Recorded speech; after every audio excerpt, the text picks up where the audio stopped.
I'm Gemma Star, and welcome to another episode of Heart Warriors. This is a series I've been inspired and guided to do thanks to my energetic connection with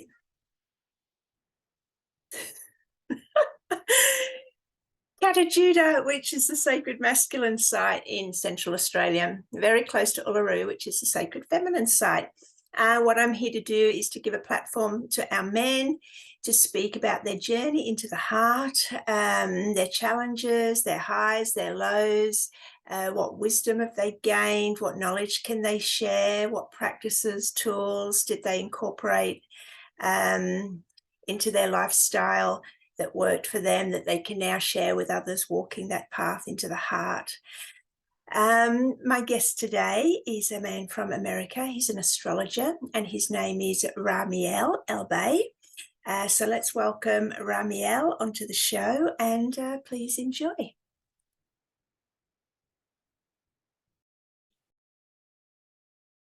Hello, Rahme'el. How are you? Greetings. I'm good. How are you? I'm very well, thank you. Welcome to Heart Warriors. Great to have you here. I appreciate you having me on. I appreciate it. Awesome.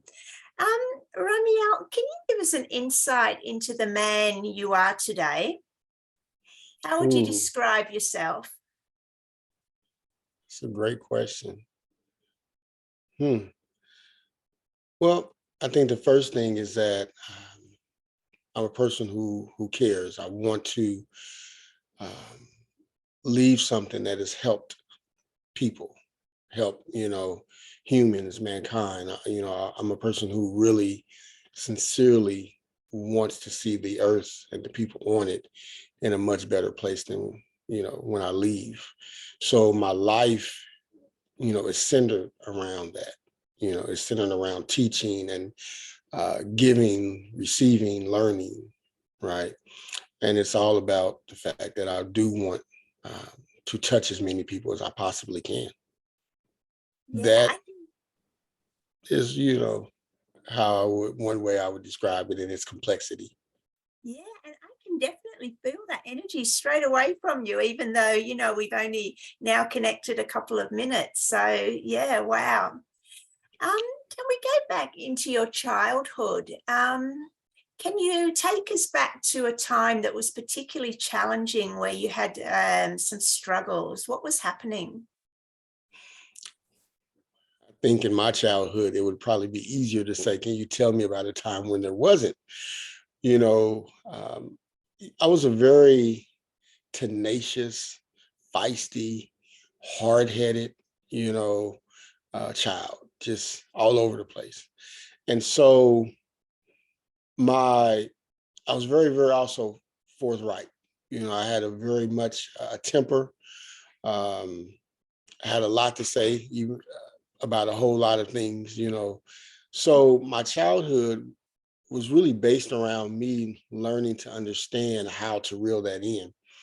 I grew up in Kansas City, Missouri, and my father wasn't around much at all. From the time I was 6, I didn't see my father until I was almost 20. And so, my mom raised me, and we had a relatively good childhood. My relationship with my mom was tense because I made it tense. Because I had so much to say about everything. It was one of those things where I was fighting to understand my own masculinity and who I was as a young man. And so longing for, a masculine mentor. Now, this is me talking in hindsight, of course, right? Because of course, none of this at 8, 9, 10 do I know. I grew up, fighting every day. I used to fight all the time, and that was common where I'm from anyway. So that's not that big a deal. I grew up in a place where, young men fight, and that's what we did. And then we were friends, a couple of minutes later, buying each other ice cream or some candy, or going to play basketball, no big deal.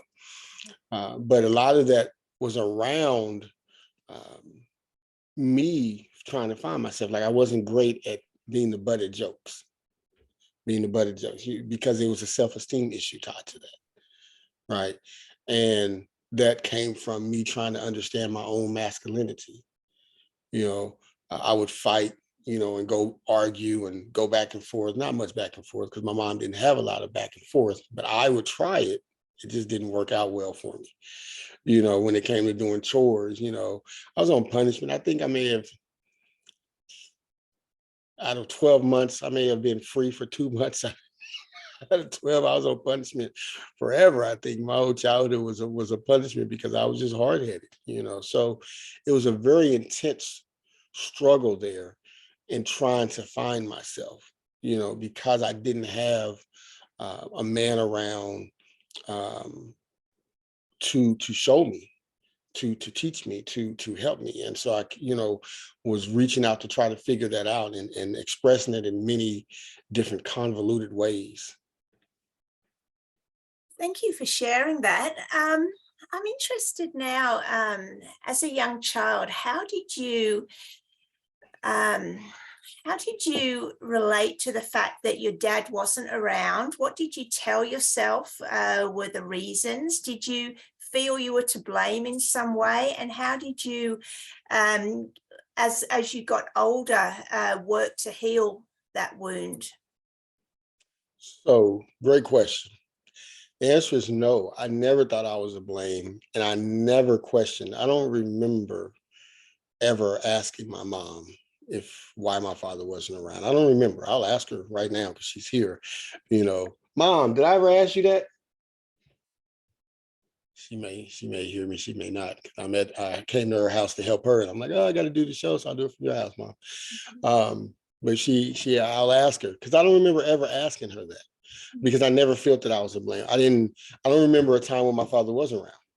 So it wasn't a thing where there was anything for me to hold on to, Yeah. right? As if something tumultuous happened and then all of a sudden he's gone. He never was there from my remembrance. Um, my father was like a legend, and everyone loved him, and that's what made it difficult. See, you know, the fact that everyone loved him and they spoke so highly of him. He was very you know, well off and all these things, right? So that's what made it difficult. See, it would have been a lot easier for me if, you know, everyone was hating him and things of this nature. But because everyone loved him, what happened is that it left me with big shoes to fill. And, you know, it made me feel like I've got to excel at everything because he was an athlete. He was this, he was that, and he was this, and he looked like this, and he drove this, and he had. And so that's where I was trying to find myself, trying to figure out, you know, I'll tell you a, a story. So I didn't know my high school that I went to. I didn't find out until I was going to the high school that was the same high school my father went to. So I'm in high school and then I find out, right?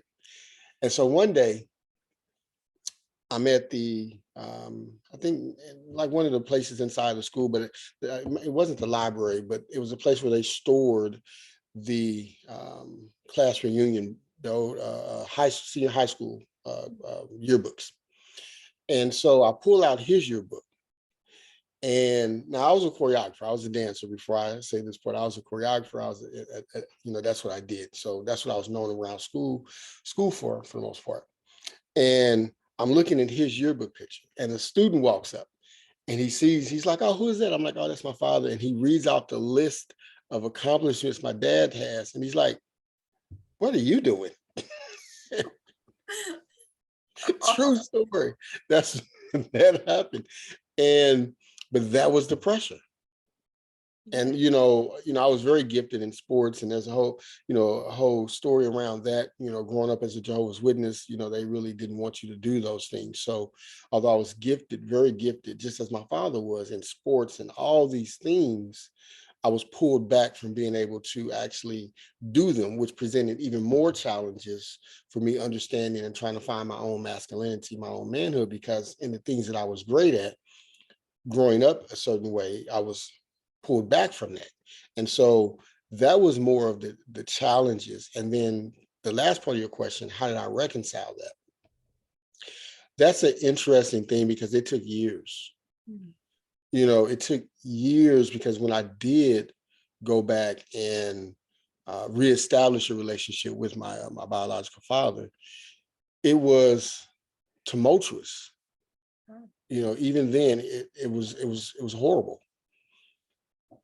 And so that's where the bitterness grew from, right? I wasn't actually bitter that he wasn't there when I was young. I didn't experience that, right? So yes, a lot of young men, I experienced none of that. I was never bitter. As an adult in my 20s, I became bitter, because when I did go back to establish that relationship, it was horrible. And that sent me on a whole journey, right? That part of my life sent me on a whole journey to really trying to find myself, because at that time I went to my father knowing I needed help to grow into being a man. And that's what I wanted from him. And he was not able to meet that need in the way, or in a way that spoke well with me. And so our relationship was very tenuous, in nature. My personality at that point, and even now, was not a person that you can just say whatever you want to say to. Like, you can't just be talking to me reckless and crazy. It just does not go over well. You cannot criticize me if you've never helped, build me up. Right. This is my thinking. And this is, again, hindsight. I'm seeing myself in what was going on. This is not what I would have said was going on then, but, he was highly critical of skills I didn't have that he would have been responsible for implementing in me. And I'm like, hold on, why are you criticizing my clothes? And you've never bought me clothes before in your life. I don't understand this. I bought this with my money. And so we had that type of relationship.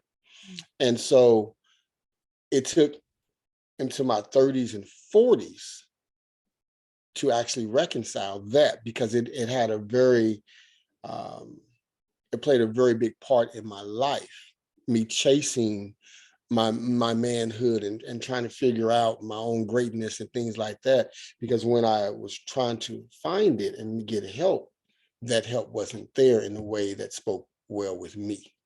And so it took me learning astrology. It took me learning other things about metaphysical practices to really start to go, deep within, to understand, hey, you've got to deal with this. And even in part of my natal chart, has a North Node in Capricorn.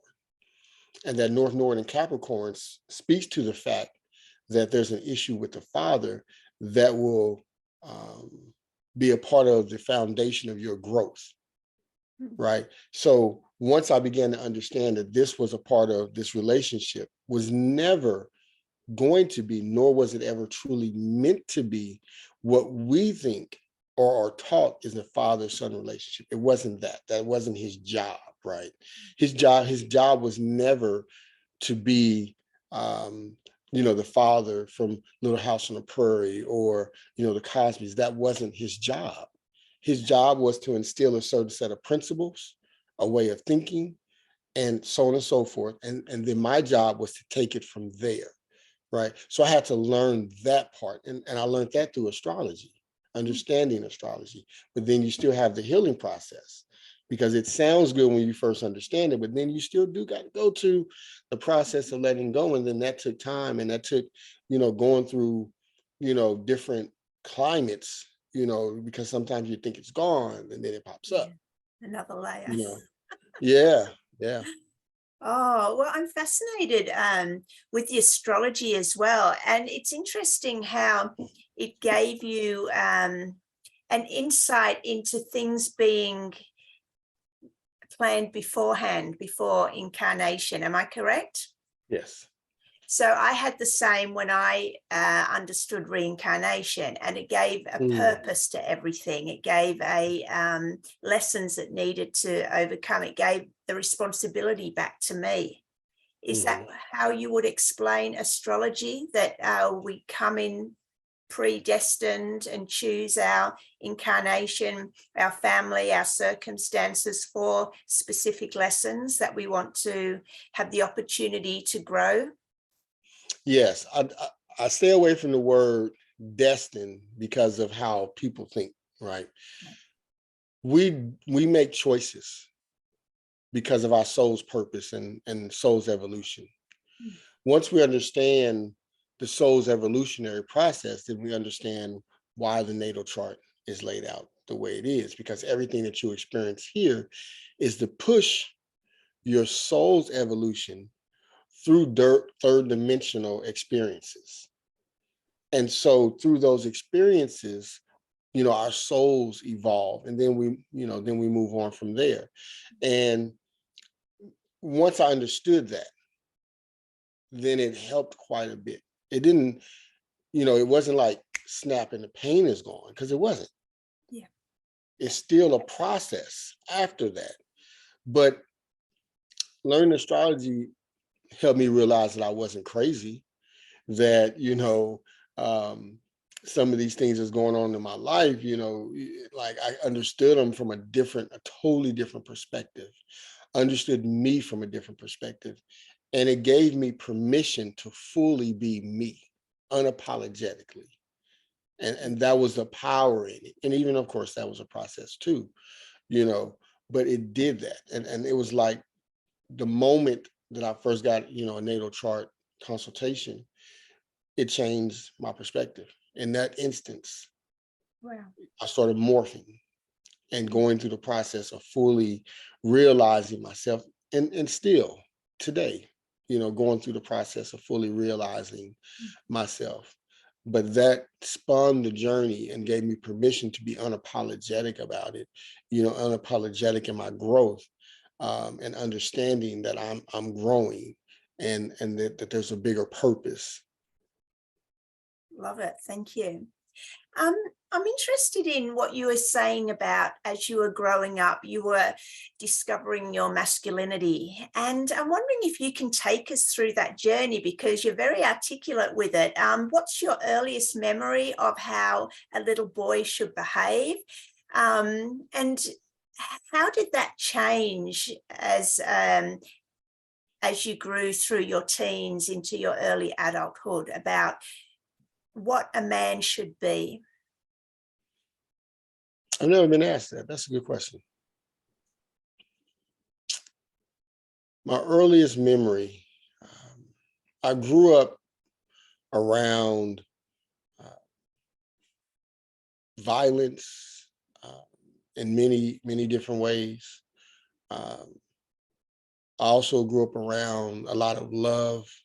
I have very great memories of, my grandmother, my aunts, my uncles, my cousins. Most of what I thought a man was supposed to be came from watching probably my uncles. And the thing with my uncles, that everyone on my, on that side of the family, all the men on my mother's side have all been in the penitentiary. And so growing up, seeing that, seeing the behavior,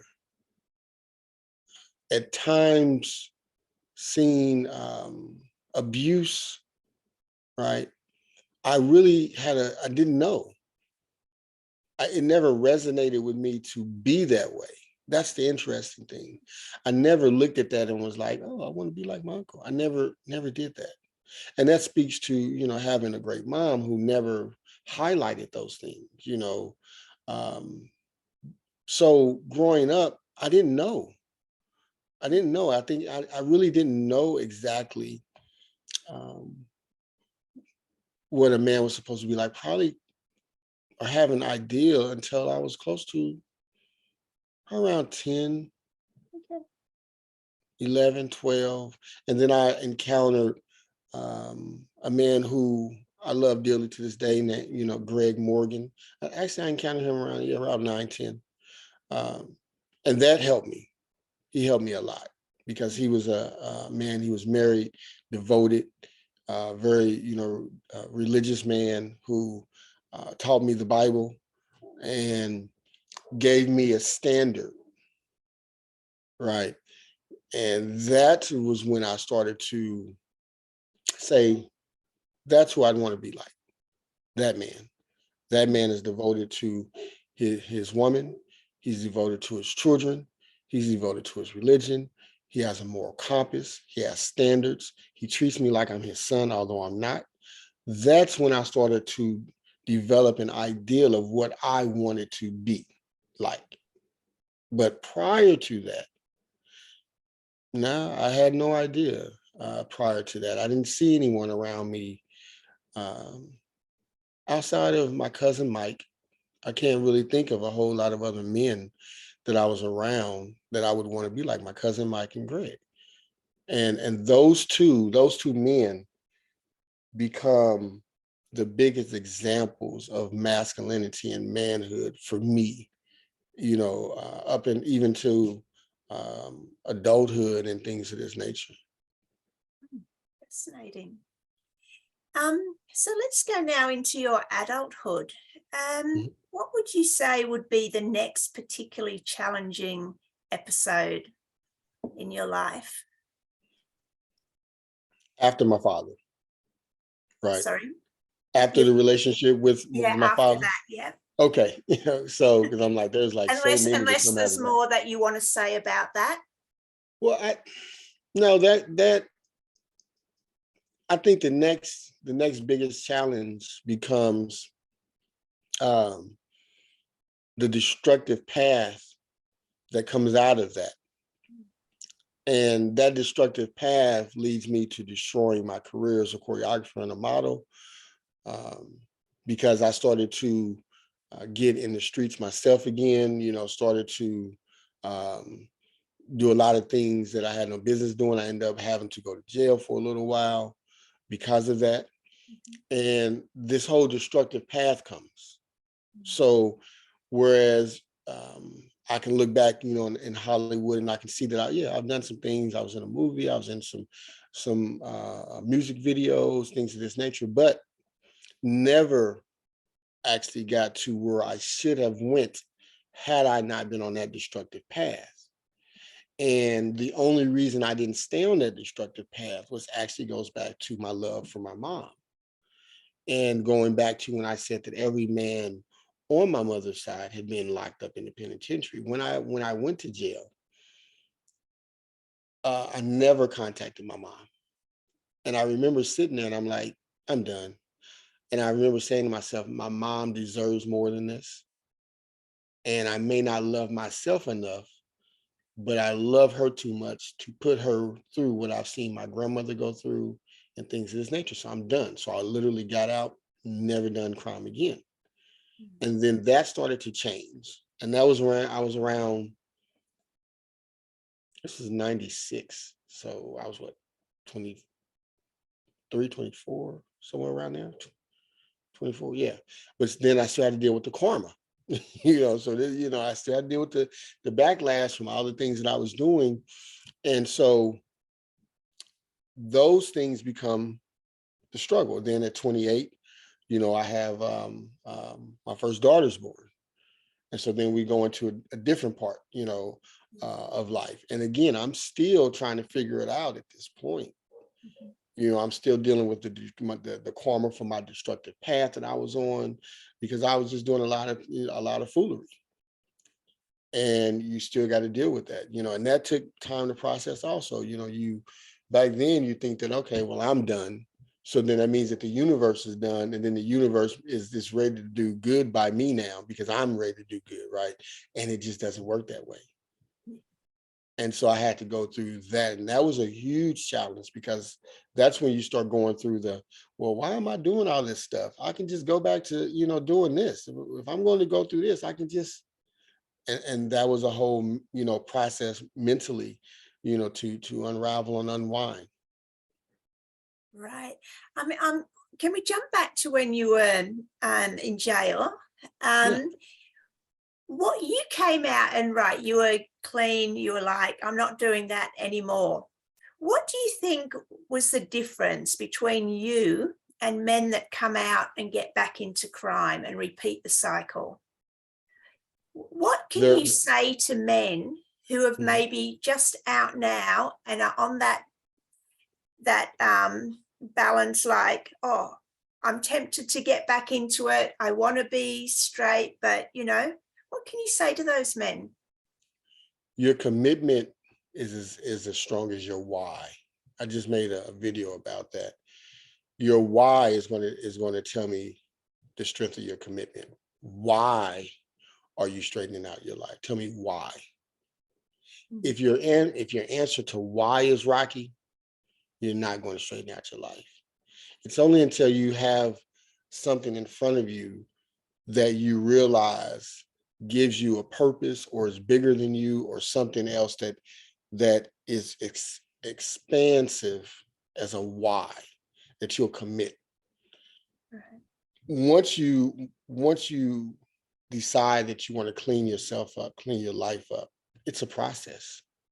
Just like it was a process for starting to mess up your life. Your life didn't just go bad all in one day, Yeah. right? Yeah. It was a process. Mhm. And you have to be willing to go through that same momentum building process to clean your life up. And that's where a lot of people fall. A lot of people who may have criminal records, or come through just a hard life, period. You don't have to have a criminal record to have a hard life. But you may not be able to find the job that you want. Yeah. You may have to find a job that'll take you for a minute. And that's a mental process. You may not see the fruits of your labor because you're still paying back karmic debt for a minute. You're still balancing the scales, Mhm. right? So you have to understand that it's a process that you're going through. Yes, you decided to snap your fingers and say, "Hey, I'm good. I'm done. I'm changing." Okay, great. When you go into the gym, you don't go from 135 pounds to 150 pounds of muscle the first week you work out. You have to build it. You have to build a new you. You have to invest in this new you. You have to put new information in this new you. And when you do that, then you'll start to see the inertia build. But until then, you have to just go through the process, realizing that every step that you're taking is a step in that direction. You have to literally just what I call make your lines.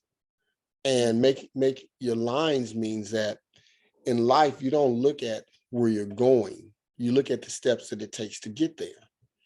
And you draw one line at a time. If you're a sketch artist, when you make an eyebrow, Mhm. you make it one line at a time. You don't make an eyebrow, you make a line. You draw the line. And those lines eventually become an eyebrow. If you building a building, you don't build a building, you lay bricks. And those bricks that you lay eventually become a building. And that's the process that you have to be willing to go through when you're straightening up your life. And you'll get there, but it's one brick at a time, one step at a time, one line at a time. And eventually it all comes together. Wow. Can you remember any specific tools or practices that you started incorporating at this point? Like, for example, did you have to change your company, like into people that, to be around people that you more wanted to be alike? Did you have to leave that sort of scene behind? What specific things do you remember changing? I'm still changing my company all the time. Yeah. Mhm. As I grow, the people I'm around change, Yeah. right? When I first stopped doing crime, I let everybody go, Mm. literally, and it was, tough in some ways, but it was very easy in other ways. And that's not everyone's built the way that I'm built on it. I can be a very cut and dry person, Yeah. right? So I'm not I don't have to have emotional residue with situations. And most people do, right? So their ability to just go, stop and go is a little bit different, right? So you have to know this about yourself to know how to gear your own process. But I had to change everyone. Yeah. I got a job immediately. When I got out, I got a job. I started working at a gas station, from 6 a.m. to 2 p.m. because I knew I needed to have some type of finances coming in, even if it wasn't much, so that I could survive, right? Then I started, I became a personal trainer and competed in bodybuilding competitions. And so I started doing that. And yeah, I had to make a lot of changes. I started reading more. I was always a person who read, but I also had to start becoming a person who you could see living my knowledge. Yes. Prior to that, I was a person who, if you talk to me, you'd be like, oh, he may have read a couple of books, But when you looked at my life, you didn't see that reflection. So I had to start practicing what I knew. So taking on the responsibility, of my knowledge. So I changed people. Eventually, as I'm changing, knowledge, of course, that sends you on a journey. And then that journey becomes, more expansive and you start going in different directions, with learning. And then as you start to, again, put into action what you know, then that becomes a journey in itself, because now there's a new you. So you're going to bump into different people, because now instead of going to this store, you may be going to a naturopathic store to get this. Instead of going here, you may go over here. Instead of going to the nightclub all the time, you may go to a poetry reading setting instead. So that automatically changes certain people that you're around and brings you into different company. And then those people will then help fortify you in certain areas and help keep you going. Yeah. Yeah. And I've said this before. I always say that, 10% of the journey is, for example, reading the books, getting the information and the wisdom. And the other 90% is actually embodying it, learning to walk our talk, which, can take however many lifetimes. But I'm wondering if you can recall which book or books stood out the most for you as a guiding light at that time. So the first thing that stands out was a rap song. And it's called The Nature of the Threat. And it's by Razzcast. And The Nature of the Threat is a song that is about history, and it takes you through certain parts of history, and then takes you, all over the world about different things, right? So that was the first thing, because what happened is that when I heard it, I looked up everything in the song. The song is like 7 minutes.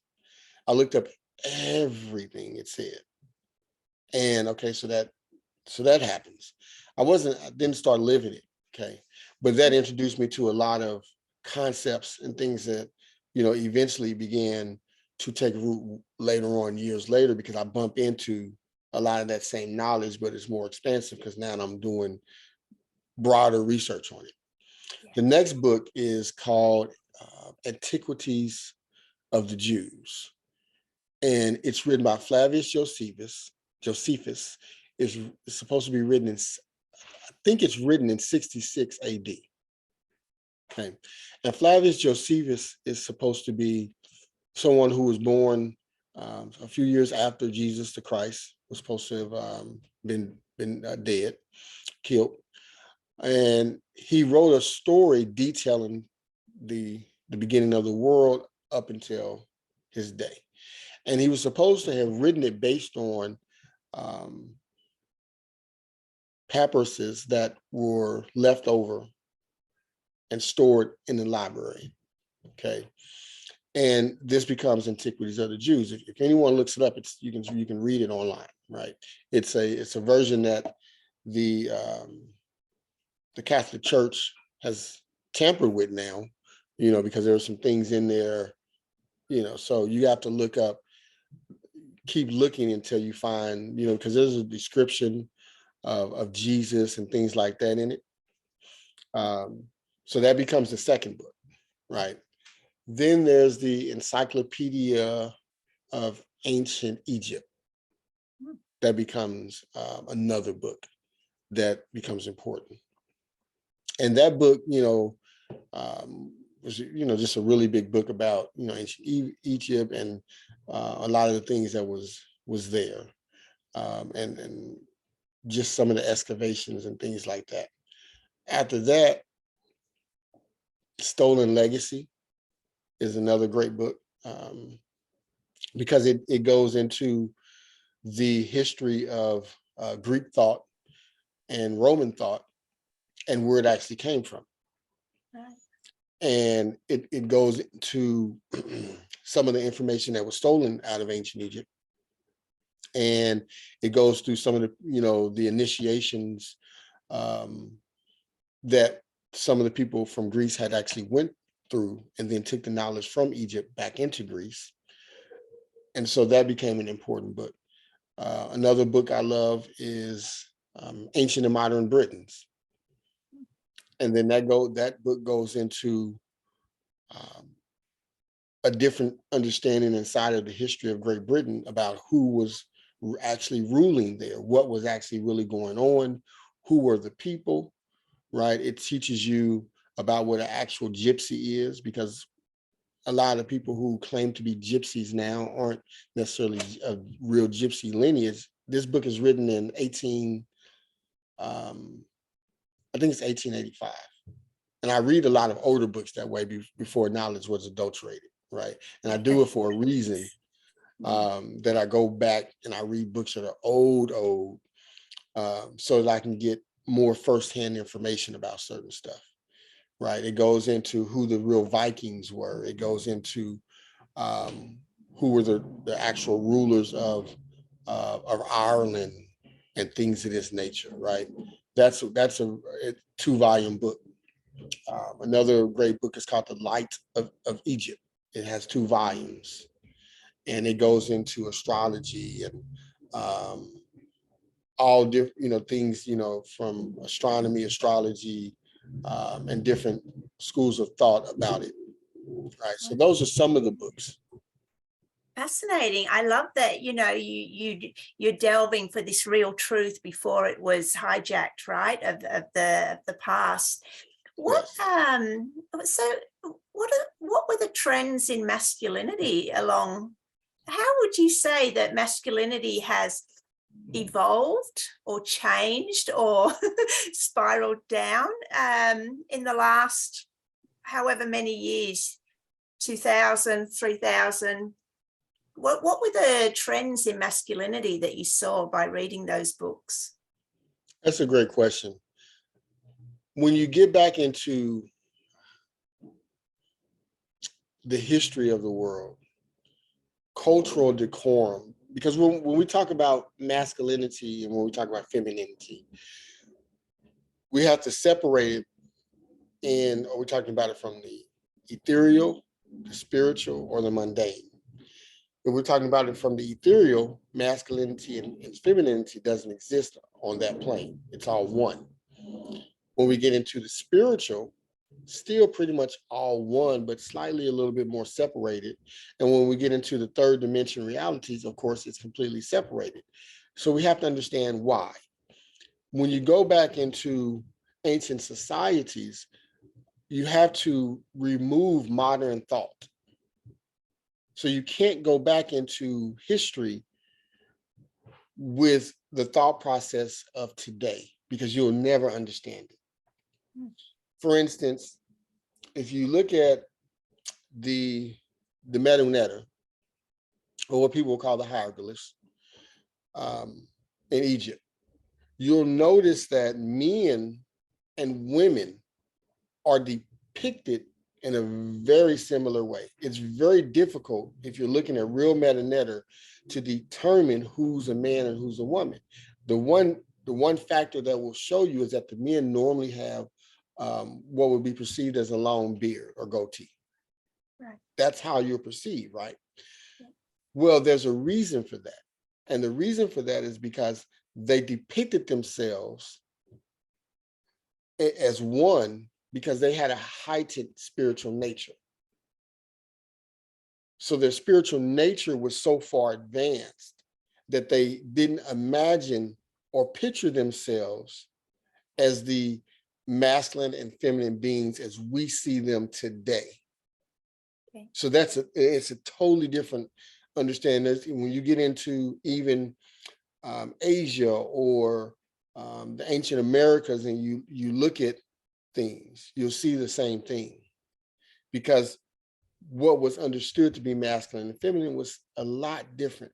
Now, once you start to see the spiritual decline really surface on the earth, and you start to see the masculine and feminine really separate.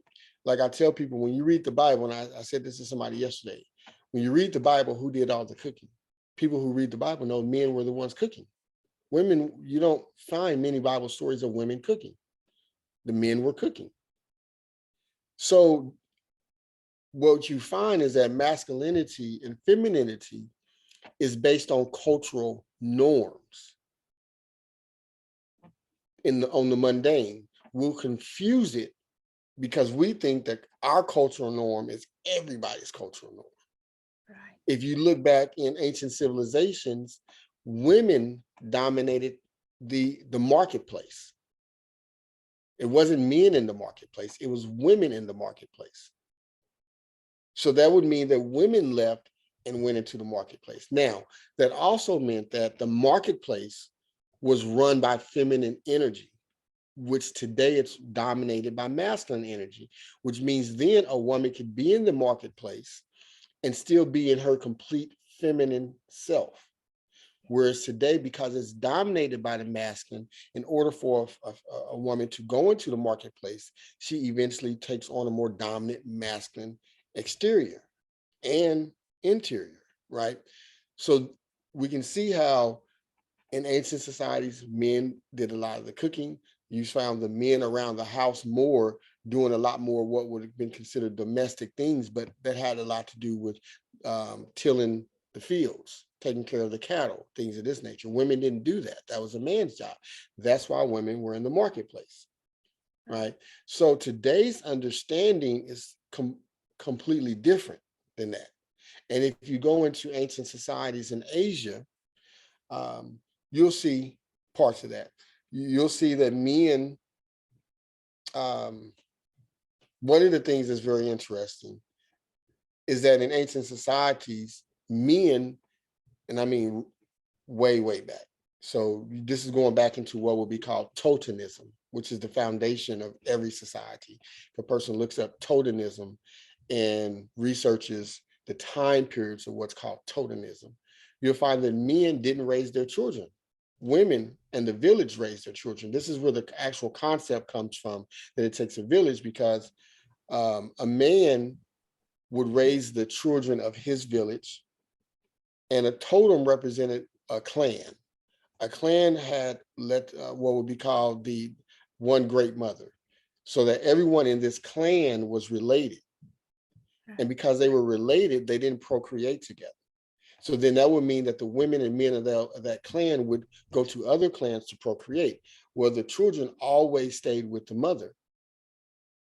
And the father from the other clan didn't raise the child. The men of her clan raised the children, or the women of her clan raised the children, right? So that was a cultural norm.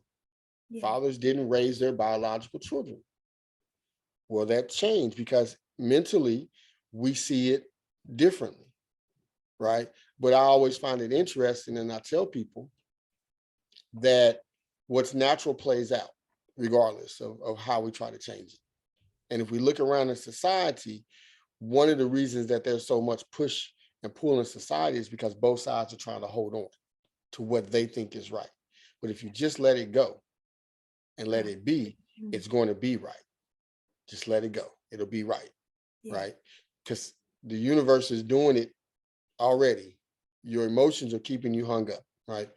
So when you look at men often in ancient societies were gone, weren't around even after marriage.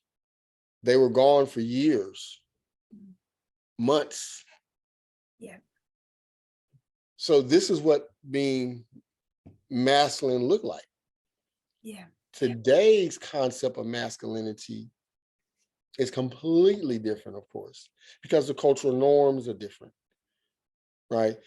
How society has changed, morphed, degressed, progress, however a person wants to see it. Spiritually, we definitely have degressed, right? Some people will say technologically we've progressed, but that's debatable, depending on what field of study a person's in about ancient society. Men today look at it from the physical, and this is where you have a lot of the penis envy and competition. Masculinity today is not very masculine because it's so tempered down that most men don't really understand what masculinity is. Most people don't even understand what masculinity and femininity is. When we say that, we don't necessarily understand what we're talking about. It's like a catchphrase that people say, right? But if you ask someone, well, what is the job of the masculine? Oh, well, he's supposed to provide. Okay, that's one in this culture. Because in ancient cultures, the women actually were the one who got the inheritance, not the men, right? And this is recorded in history. The inheritance in ancient societies, women were the ones who initiated marriages in certain ancient societies. So today, of course, all of that would be frowned upon. Today men are expected, and we're not talking about right or wrong, we're talking about the differences, right? Men are expected based on cultural norms to do this, and this is how a man presents himself. Men are expected to be in the marketplace and to dominate the marketplace. Women are expected to do the opposite, which is be more at home and things of this nature, right? And of course, some of those things are morphing, good, bad, or whatever, but they're morphing. But today, men are struggling with understanding it, partially because it's changing. And then the other portion is because it never was truly, truly taught. What you had is the absence of masculinity that was taught for so long. I don't use the word toxic because I don't believe there's any such thing as toxic masculinity. You have the absence of masculinity, and then you have masculinity. The absent masculinity was taught. Abuse is absent masculinity. Abuse of power is absent masculinity. So these are the concepts that were taught. So now you have men who have no idea what masculinity is. And that's where we're at today. So how would you describe the presence of masculinity in 2022? What would your definition of can we say healthy masculinity? What would that look like? A healthy masculine man is in touch and okay with himself in whatever form that is. He is assured of himself. Those around him feel safe. Those around him feel directed and protected. And we can add a bunch of other things to that based on circumstances. But the foundation is that a healthy masculine man is completely in touch with who he is and understands the balance of who he is and how he has to show up in situations. He protects those that he loves. He provides direction and substance for those that he loves.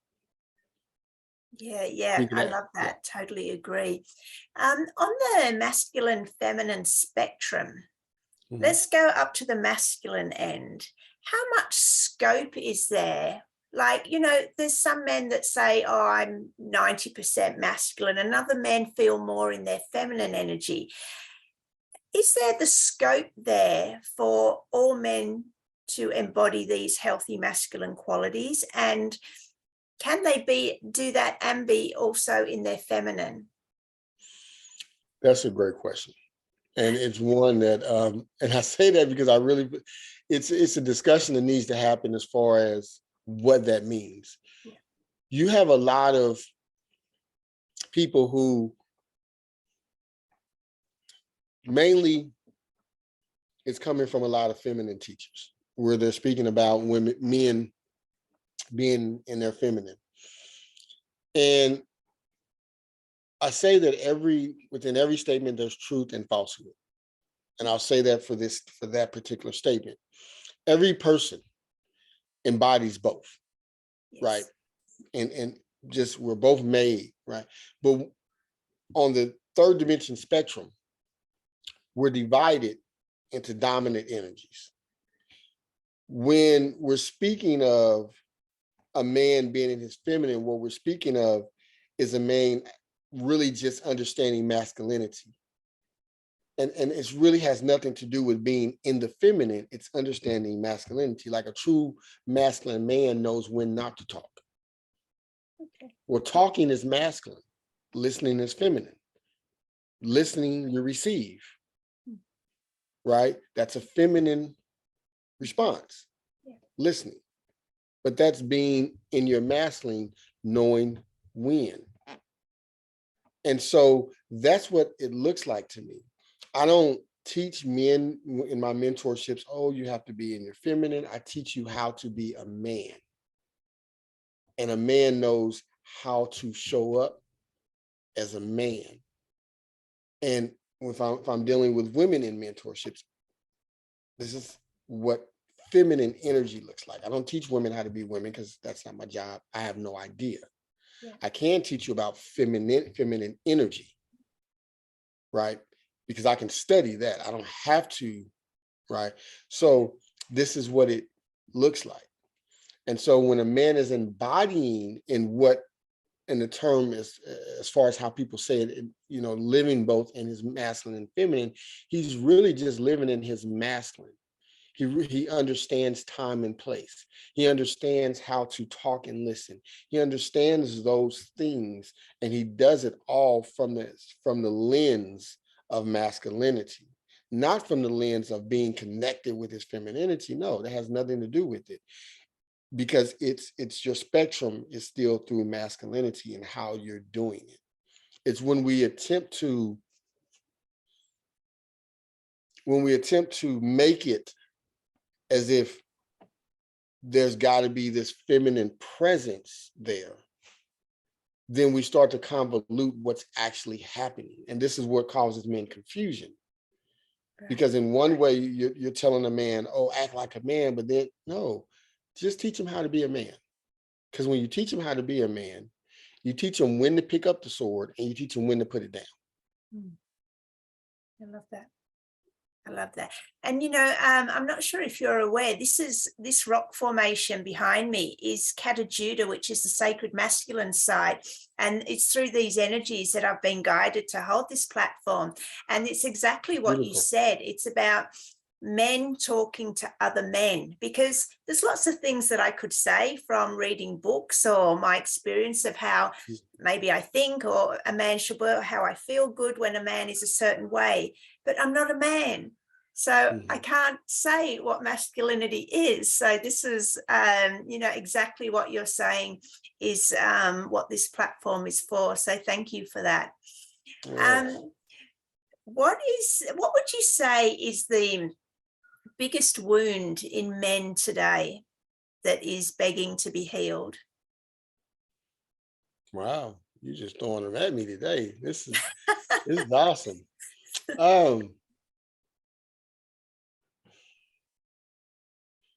That is a good question.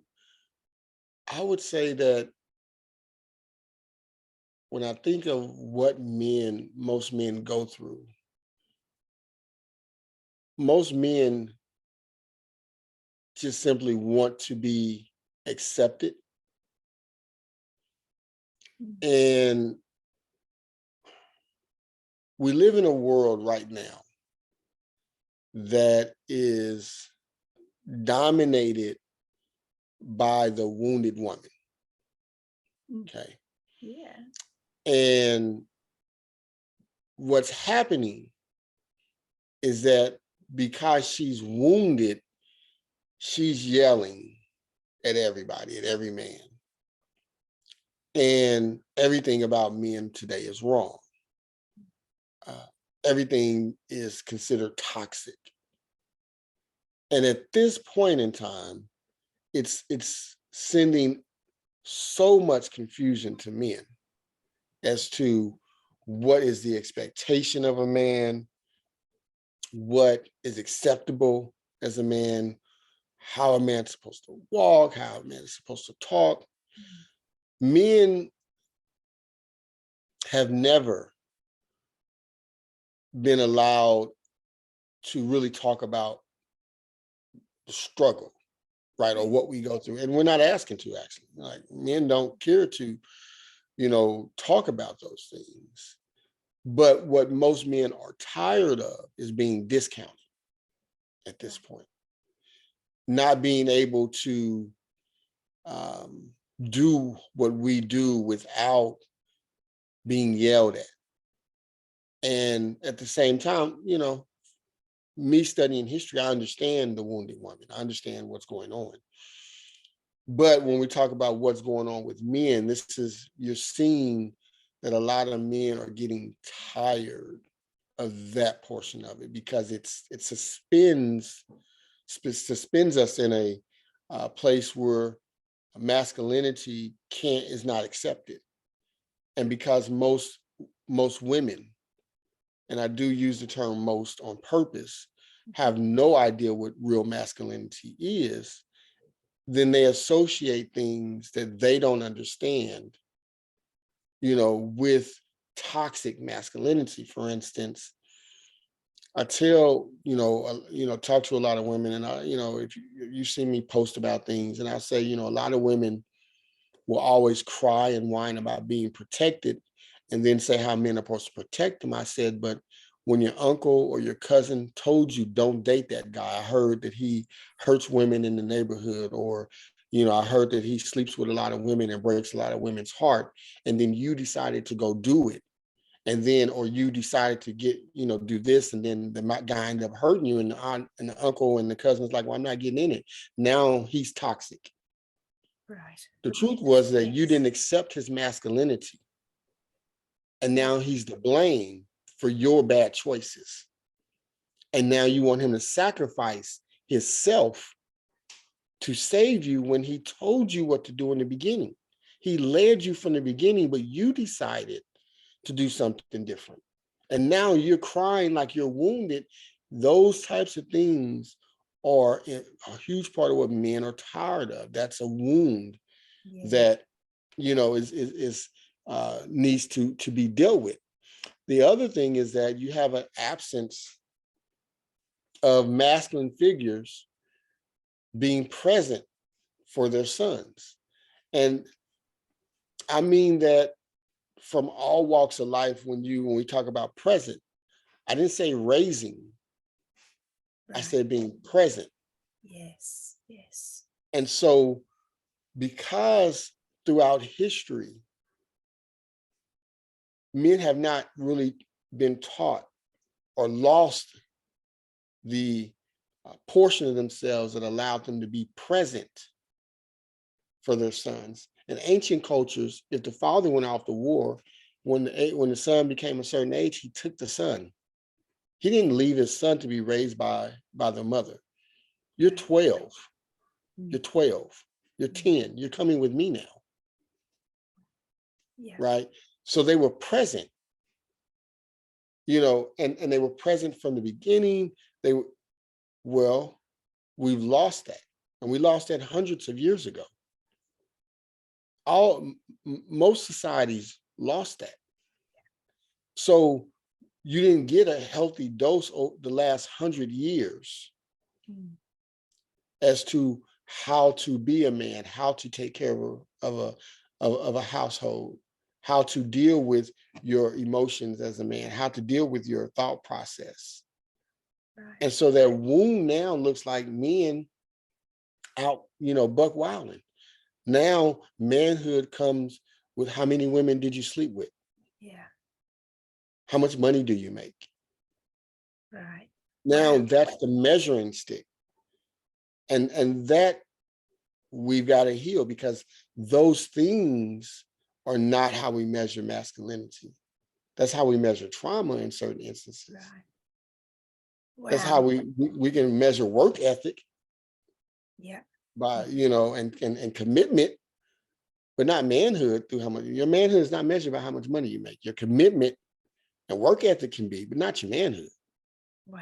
But we attach it as if it is. Wow, I have so many questions now in my head, so I don't know if I can say them all so I don't forget them and you can just sift through them, or if I can try and remember them. So can I just sort of say them all and you can work through them Yes, I'll as compartmentalize the best I can. comes? Yeah. So with the acceptance, the question that came up is, okay, so men are responsible for their own healing. So one, what can men do that it can propel them on the path to feeling accepted? And two, I'd like to understand from a women's perspective what women can do to help men feel more accepted. And then you got on to presence. So I was like, well, how does a man become more present?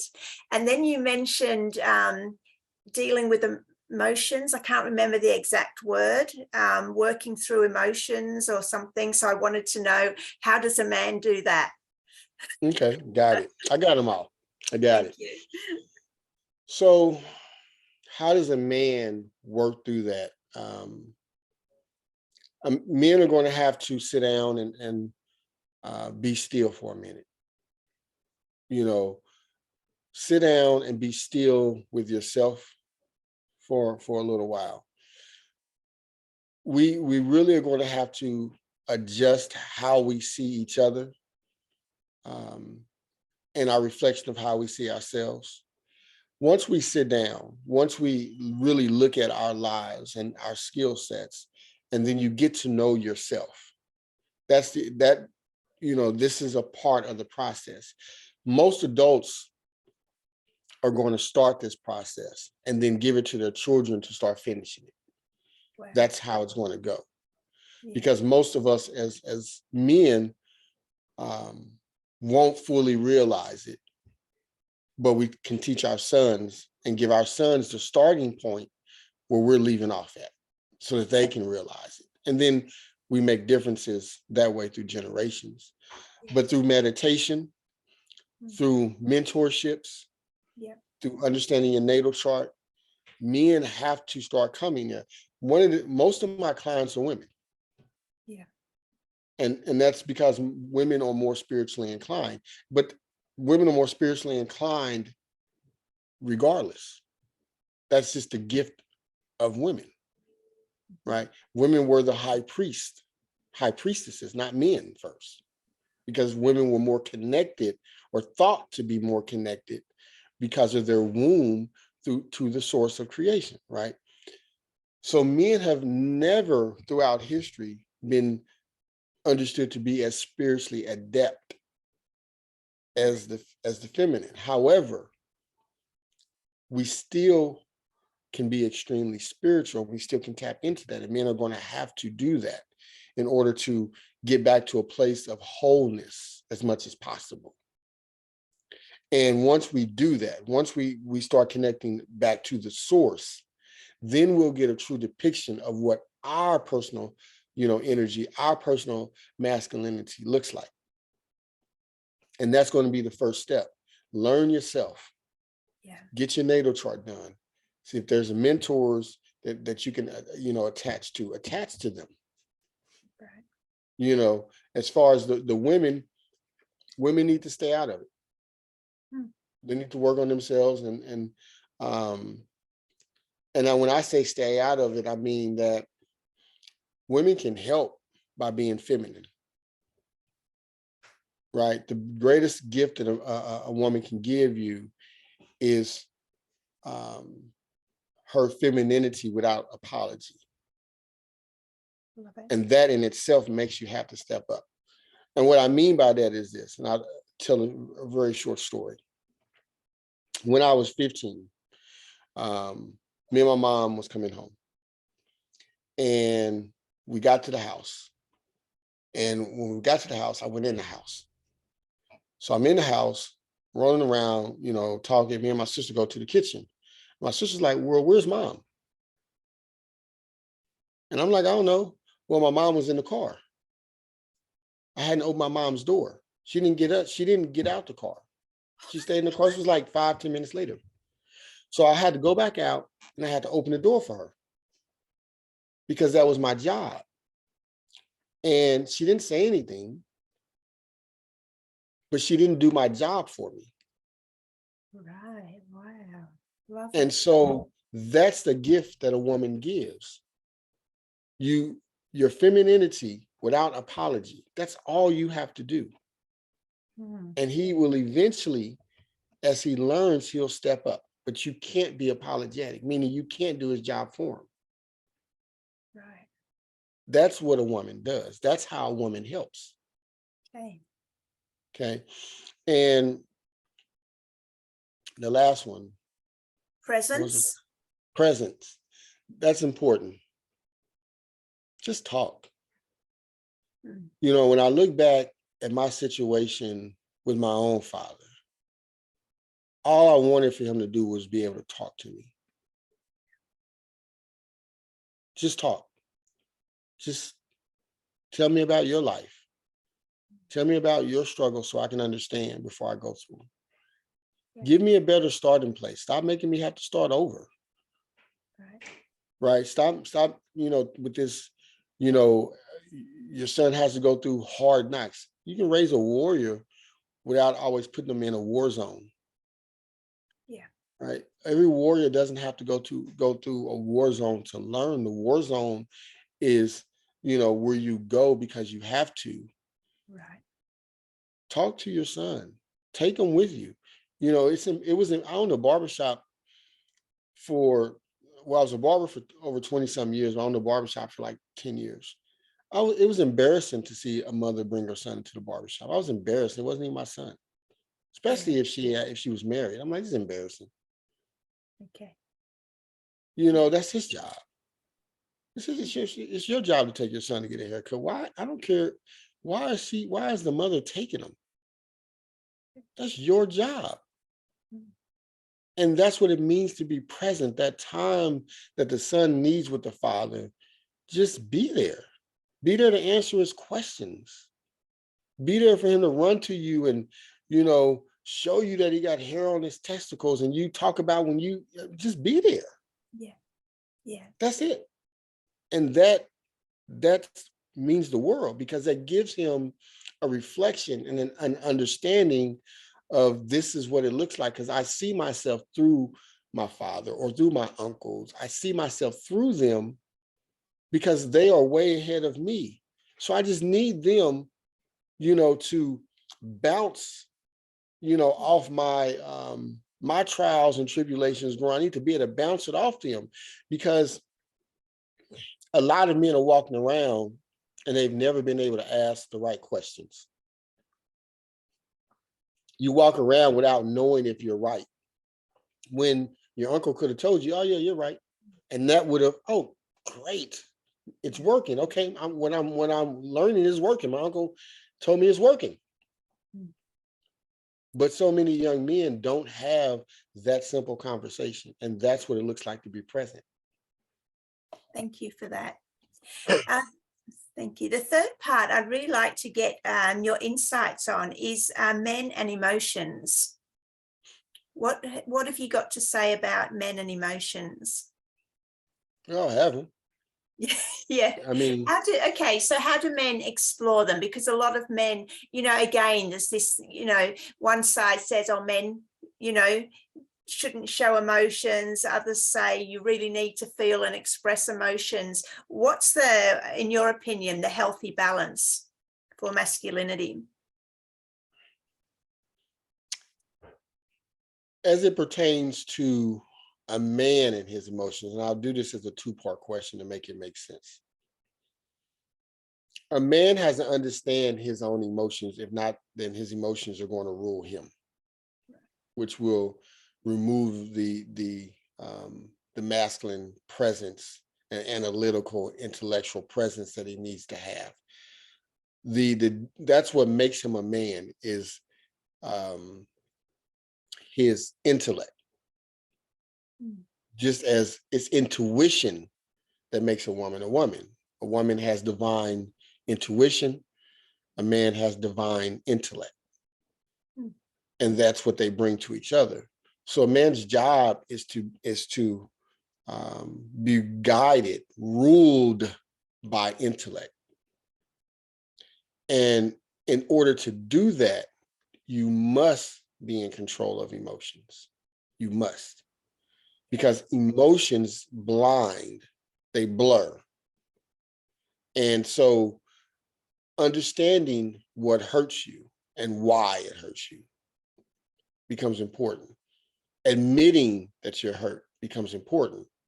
And when I say admitting, I'm speaking about to yourself. Okay. Okay. Because then you can look at the circumstances and say, okay, cool, that did hurt. I need to now know why it hurt so that I don't continue to put myself in that type of situation. That's intellect. Yeah. Women right now, you see them saying, well, men need to learn how to show their emotions. Well, no, they don't to you, because that's not your job to carry that. You're not built to carry that.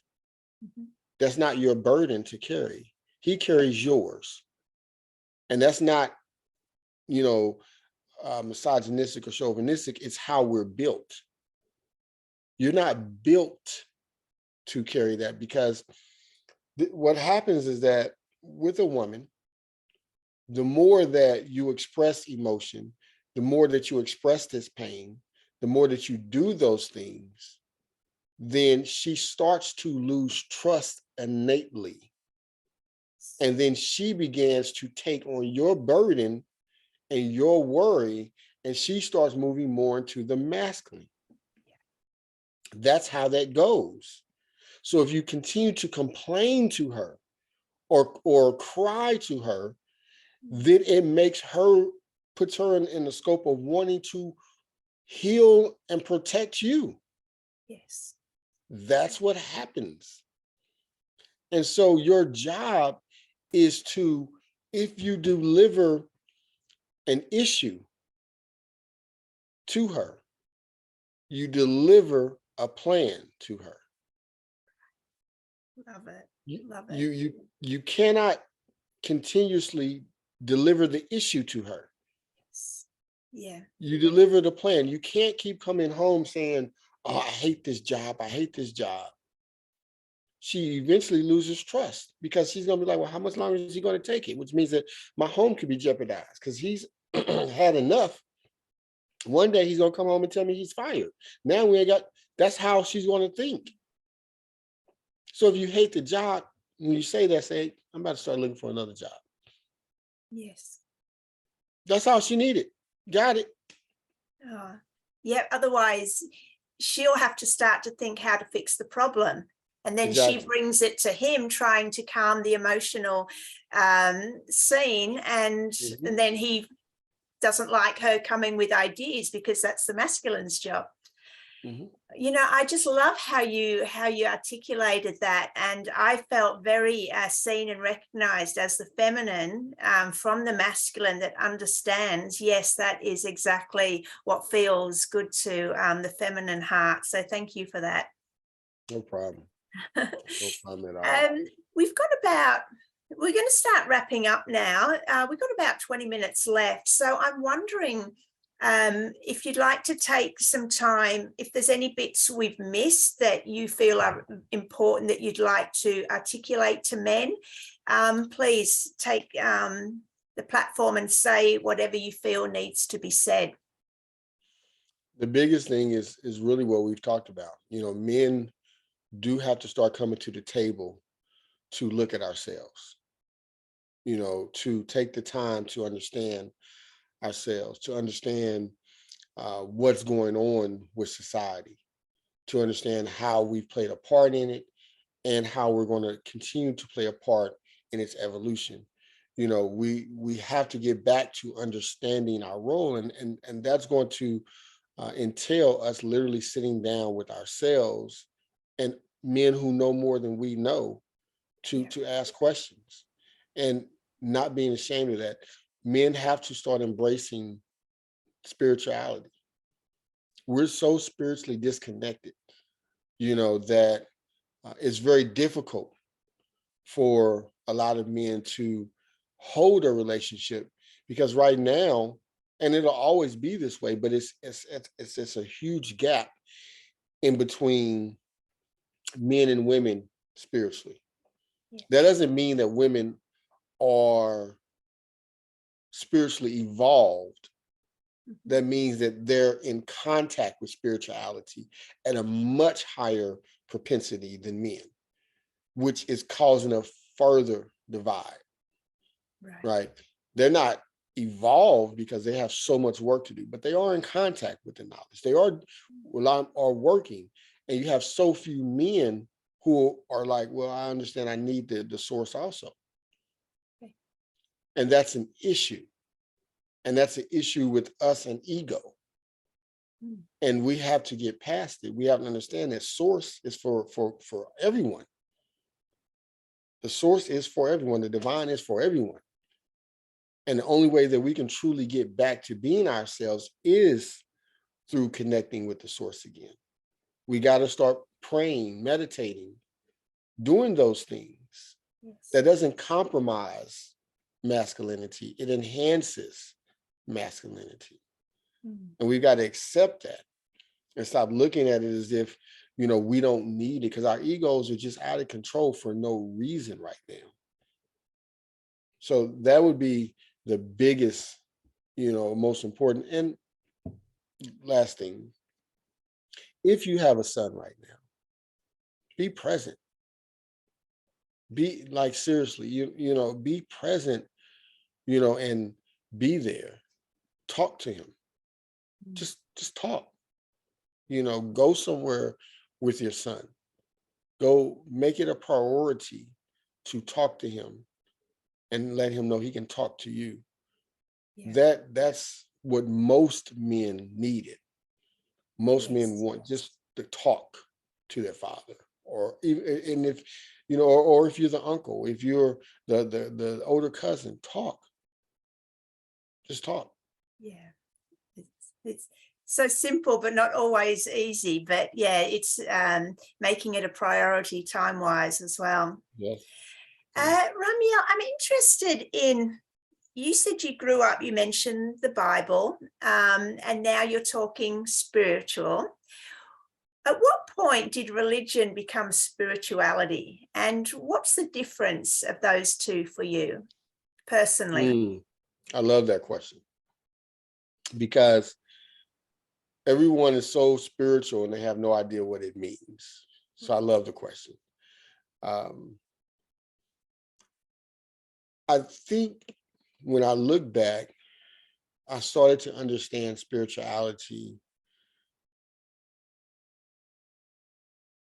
probably close to 15 years ago or so, somewhere around there.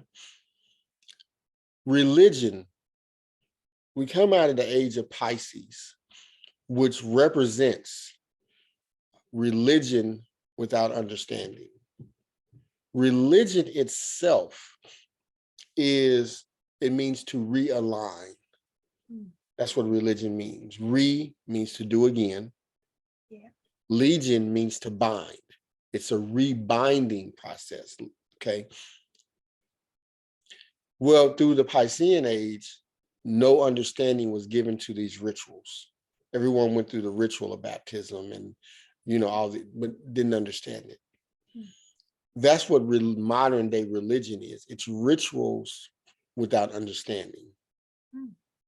Okay. Spirituality, the word spirit, the root word is rit, and it means breath. Okay. The breath of life is the spirit. And once you understand that breathing is spiritual, yes, then we move into understanding that we're talking about meditation. We're talking about things evolving around meditation and understanding what the Bible says. Jesus said, I will send a comforter to you in the Holy Spirit. The root word of spiritual is spirit. Yeah. Well, the word holy comes from the root word halig, which means fire. Holy means fire. And the word spirit, we've already went over, it means breath. So the comforter was the fire breath, which is a form of meditation, which then unites you back to the source. That's the comforter. It removes the fire breath in meditation, removes disease, all types of things if a person studies it. Yeah. Okay, it helps organs, helps cleanse the organs, it helps cleanse the blood, all types of things. So when I started to understand etymology, then really is when I started to understand, oh, what spirituality is. We say God, where the word God comes from the Germanic word gut or gut. And it means to invoke. It means to pour a libation. And it was when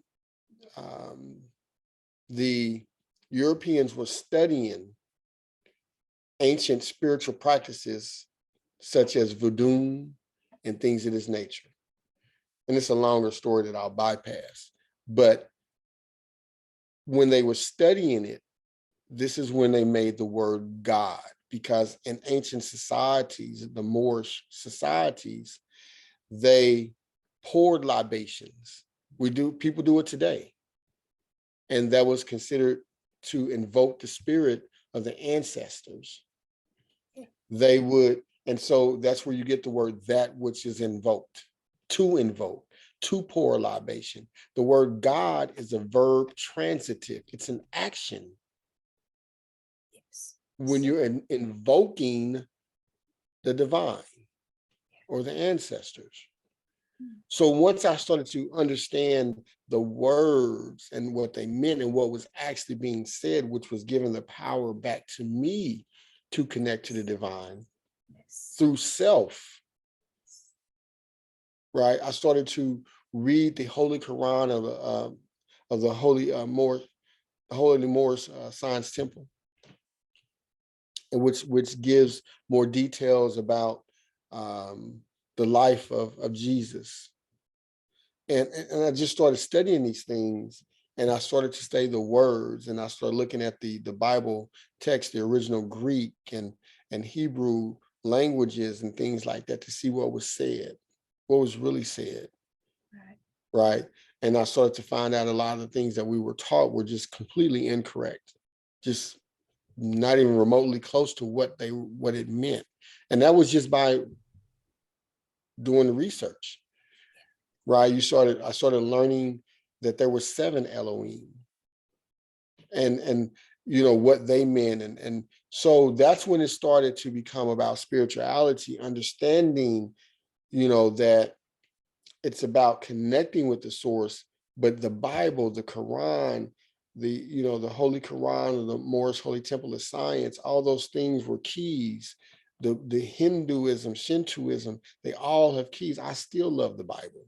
Still read it, do metaphysical breakdowns of the Bible. It's one of the greatest books ever written, but you have to understand it.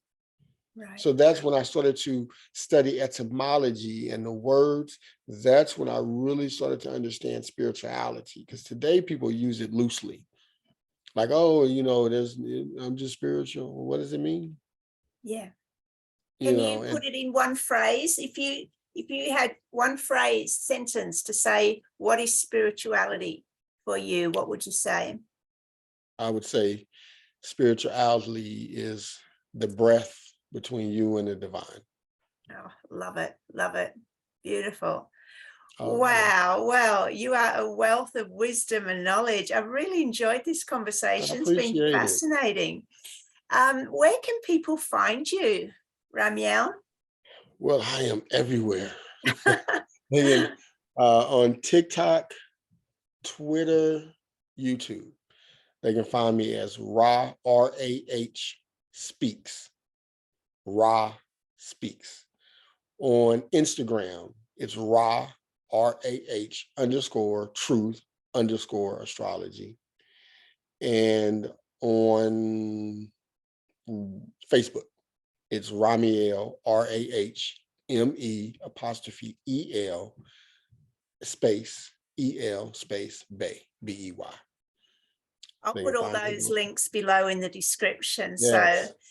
well, thank you once again. Honestly, it's been a beautiful conversation. So thank you for your time.